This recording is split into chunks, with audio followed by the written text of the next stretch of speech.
Mais un jour viendra où nous ouvrirons les yeux collectivement et rien ne nous sera plus important que de sauver la forêt.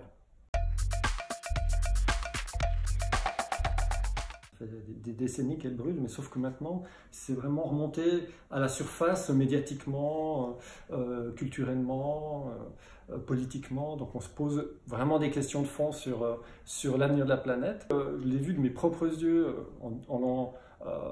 c'était en l'an 2000 quand je suis allé au Mexique. C'était une mission humanitaire dans la jungle du Chiapas et j'ai vu la forêt qui était devenue un désert, quoi.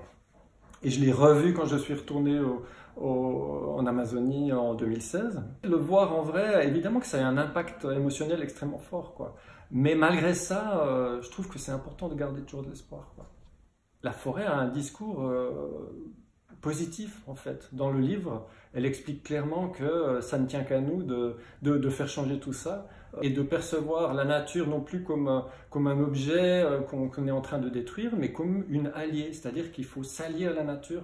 Ok, de par le passé, il y a eu des erreurs, on a consommé, on est parti dans un gros délire de croissance illimitée qui est totalement absurde, mais aujourd'hui, c'est-à-dire en ce moment, vous pouvez encore faire changer les choses, vous pouvez encore trouver de l'espoir, vous pouvez encore changer vos comportements, vous pouvez encore remettre le vivant au centre de vos préoccupations. C'est pas la fin, c'est plutôt le début de quelque chose, quoi. Tout au fond de vos cœurs, il y a cette lueur, il y a cette étincelle, et cette étincelle, tout l'espoir du monde réside dessus, quoi.